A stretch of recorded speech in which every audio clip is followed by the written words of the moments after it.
Bonjour tout le monde, on attaque direct aujourd'hui avec un sujet qui, honnêtement, donne une énergie dingue. L'émancipation de la prochaine génération en Afrique. On va décortiquer ensemble le travail passionnant d'Ibrahima Théolam, Lettres à la jeunesse africaine. Et attention, ce n'est pas juste un livre théorique, c'est une vraie feuille de route, un guide hyper pratique pour contourner, ou plutôt exploser, les obstacles économiques et sociaux. Alors, comment on prend ce potentiel brut de la jeunesse pour en faire une véritable force d'action? C'est exactement ce qu'on va voir. Alors, au programme de notre exploration aujourd'hui, d'abord, on parlera de libérer ce fameux potentiel. Ensuite, on passera à l'art de la découverte de soi, puis on verra comment jongler entre carrière et famille. En 4, on découvrira comment transformer les contraintes en opportunités, pour finir en beauté sur l'état d'esprit orienté solution. Allez, c'est parti avec notre premier grand point, libérer le potentiel de la jeunesse africaine. Bon, on connaît tous le contexte, pas vrai? Un paysage socio-économique parfois très lourd, avec un taux de chômage qui crève le plafond. Du coup, où est-ce qu'on la trouve, l'opportunité? Dans la préface, Rekia Madougou, ancienne garde des Sceaux du Bénin, lâche cette phrase qui fait vraiment l'effet d'un électrochoc. On devient ce que l'on croit. C'est aussi simple et aussi puissant que ça. En gros, votre volonté et ce que vous espérez au plus profond de vous vont littéralement dicter la trajectoire de votre vie. Ça donne tout de suite le ton. Le potentiel, il est sans limite, à la seule condition d'y croire dur comme fer. Et le message clé derrière ça, c'est l'autonomie totale. Le conseil est super clair. Il ne faut surtout pas rester là à attendre que le destin ou la providence fasse le boulot à votre place. Faut prendre les choses en main. L'idée, c'est d'arrêter de subir son environnement ou d'attendre qu'on vous donne une voie toute tracée. Non. L'objectif, c'est de construire son propre projet de ses propres mains. Parce que, on va pas se mentir, personne d'autre ne le fera pour vous. Ce qui nous amène logiquement à notre deuxième partie, l'art de la découverte de soi. Parce que oui, avant de vouloir conquérir le monde professionnel, il y a un passage obligé, faire un bilan personnel. Et attention, un bilan vraiment honnête, sans complaisance. C'est la base absolue pour transformer votre potentiel brut en vraies compétences. L'auteur propose un petit exercice ultra concret. Vous prenez une feuille, vous la divisez en 4 colonnes, et vous tirez le portrait. D'un côté, ce qui vous fait vibrer, ce qui vous donne de la joie, et de l'autre, et ça c'est super intéressant, ce qui vous dégoûte ou vous met mal à l'aise au quotidien. Ensuite, vous mettez vos qualités en face de vos défauts, et voilà. Vous avez là votre point de départ, noir sur blanc. Ok, une fois qu'on a fait ce petit diagnostic, comment on évalue une nouvelle idée ou un projet de manière pratique? L'auteur nous donne une méthode imparable en 4 étapes. Face à un nouveau défi, 1. Vous listez les conséquences positives. 2. Les conséquences négatives. 3. Les actions exactes qu'il va falloir mener. Et 4, c'est là que ça devient brillant, vous repérez tout ce qui vous manque. Ça peut être du temps, des moyens, de la volonté. Et là, vous y associez tout de suite une solution.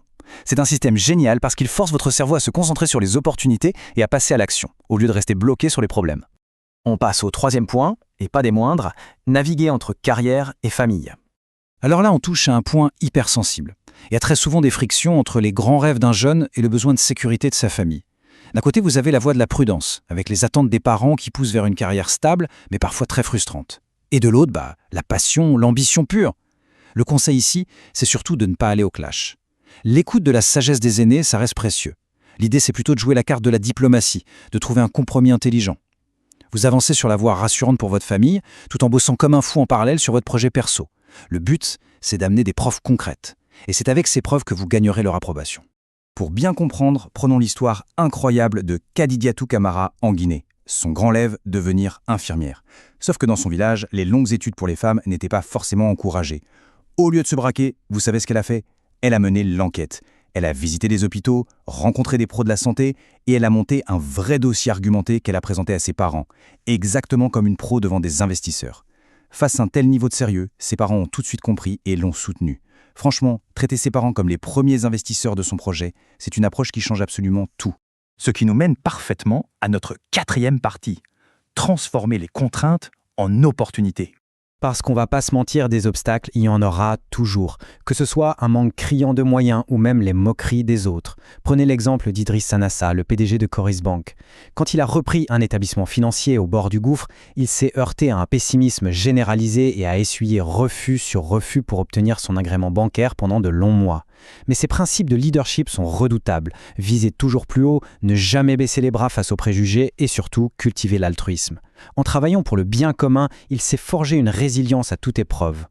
Et cette résilience, elle s'applique tous les jours, surtout quand on veut innover. J'adore cette anecdote sur Alain, un jeune malgache qui s'était mis en tête de fabriquer un robot. Quand il en a parlé autour de lui, il a eu droit à la totale. Soit des moqueries bien franches, soit des conseils super condescendants du style « laisse tomber cette lubie », un grand classique. Mais la leçon ici est capitale. Il faut absolument protéger son esprit d'innovation. C'est vital d'apprendre à filtrer ce genre d'attitude méprisante et de se tourner vers de vrais mentors, des gens constructifs qui vont nourrir votre projet. Et gardez en tête que la persévérance, ça se joue sur la durée. Regardez le parcours fascinant d'Hilary, une jeune étudiante. -1, elle pitch son idée à son frère qui la décourage complètement. -2, gros coup de mou, le doute s'installe, mais elle s'accroche. -5, elle prend son courage à deux mains et présente son projet en public lors d'un forum sur l'entrepreneuriat. Et là, c'est l'ovation. Elle fait le plein d'encouragement. Et le plus fou arrive au -6. En voyant cette détermination inébranlable, son propre frère retourne sa veste et décide de l'aider, et sa mère va même jusqu'à lui offrir 2 parcelles de terre. C'est presque magique. Un état d'esprit focalisé sur la réussite finit toujours par attirer des ressources inattendues. Allez, dernière ligne droite avec notre 5e partie, l'état d'esprit orienté solution. Là, on touche à l'ultime transformation du parcours. Comment programmer son cerveau pour ne chercher que des solutions. Issouf Assaré, le DG de la chaîne de télé BF1, partage ses habitudes qui sont d'un pragmatisme redoutable. Numéro 1. Incarner la solution. Numéro 2. Fuir comme la peste ceux qui passent leur temps à se plaindre. Et la petite pépite, gérer son temps comme s'il s'agissait d'argent liquide. Imaginez qu'une journée de 24 heures, c'est 24 000 francs CFA. Chaque heure que vous passez à ne rien faire dans l'oisiveté, c'est littéralement comme si vous perdiez de l'argent. C'est une analogie hyper puissante, vous trouvez pas? Ça remet tout de suite notre ressource la plus précieuse au centre de nos priorités. Cette exigence envers soi-même, elle rejoint totalement la philosophie de l'abbé Ambroise Tinet. Il insiste sur l'urgence d'avoir un esprit libéré et libérateur, c'est-à-dire s'affranchir de la peur d'échouer et refuser de vivre au crochet des autres. Mais attention, l'objectif profond, ce n'est pas juste de réussir tout seul dans son coin. Le vrai but, c'est de remplacer cette compétition stérile, ce qu'il appelle le cannibalisme social où on s'écrase les uns les autres, par une vraie synergie.